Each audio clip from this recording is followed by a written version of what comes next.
บ้านตัวยักษ์ขึ้นแบบว่า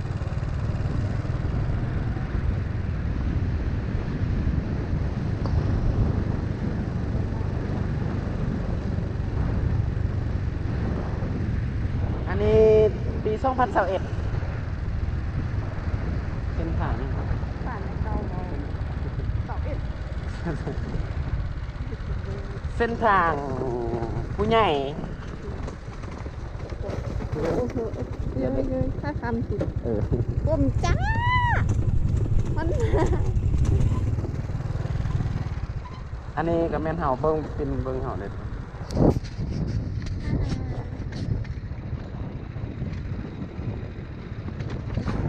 นี่ก็แม่นทาง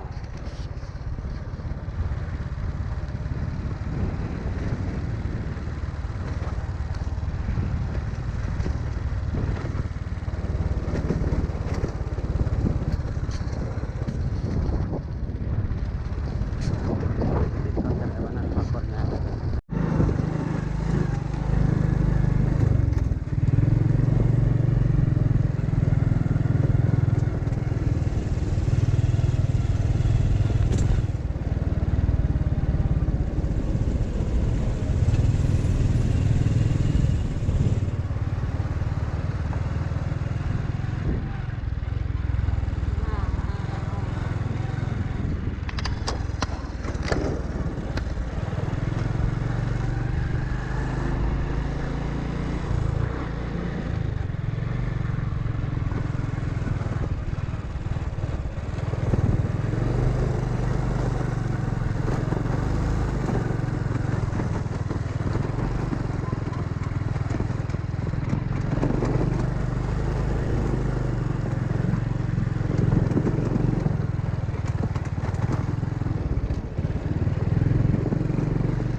พายไปเลยนะ ยานนะ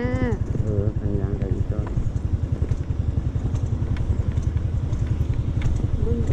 ขึ้นขอบชาของสุตยา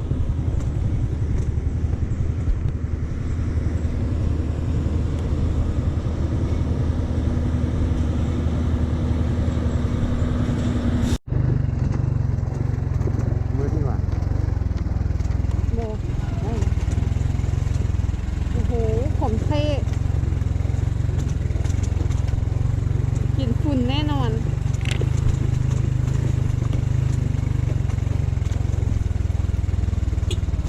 อืม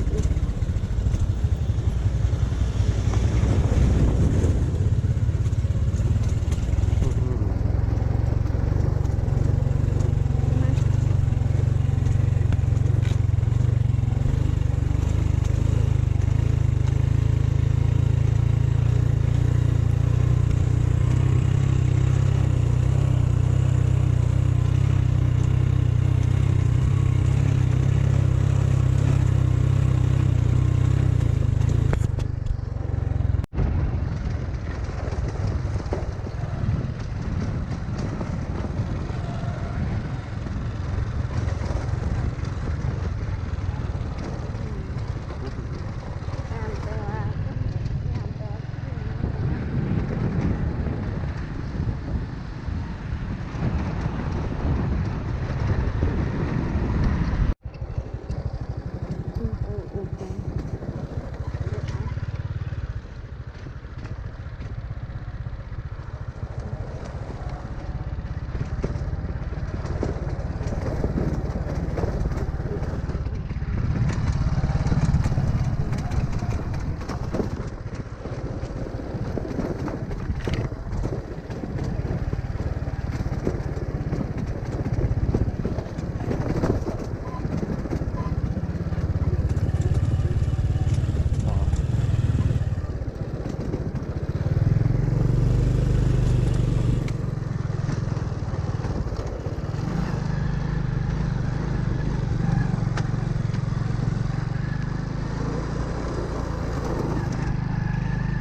พอ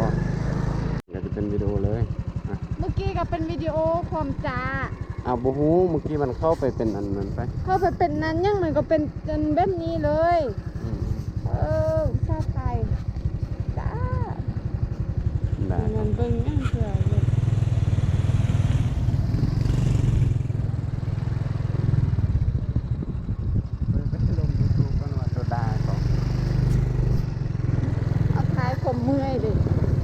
บอก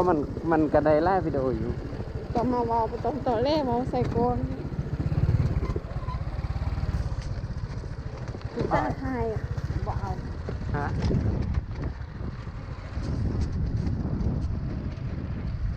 ทายไปเรื่อยๆเลย บุญย่างบุญข้ามย่างเลย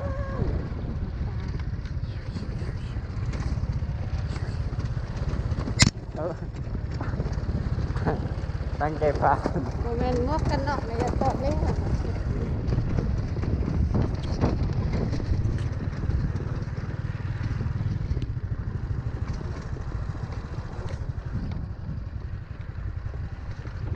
อยู่นี่ทันฟ้าเปิดวิวดีป่ะ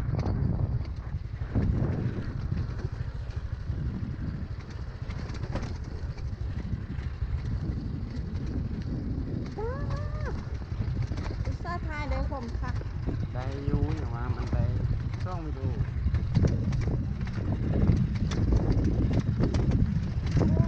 เรื่องนั้นก็บ่ไปเนาะตัวนี้ก็เบื้องนี้วะโอ้ มาเปิดนี่เลยต้องคิด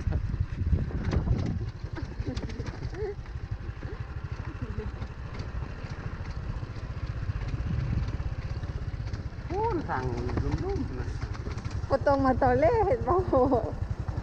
กินน้ำ เอาวอลตอนนี้สัน ขึ้นถามเรื่องขึ้น สัน ฉัน ให้ เอา YouTube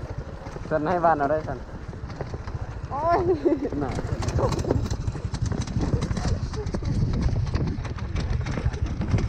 ให้บ้าน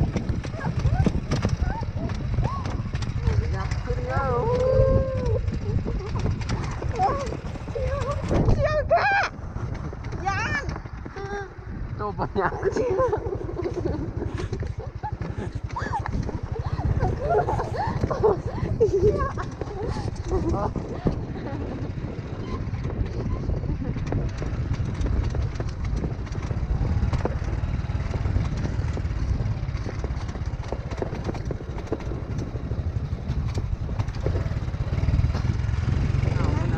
เบื้องนั้นความดีอย่าไป ฝ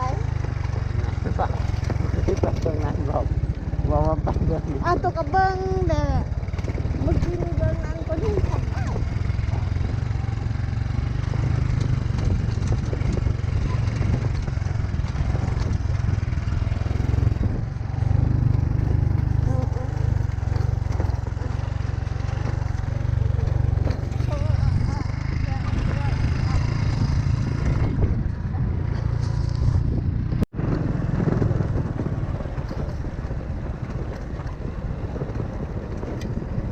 เมื่อกี้มาแบบปก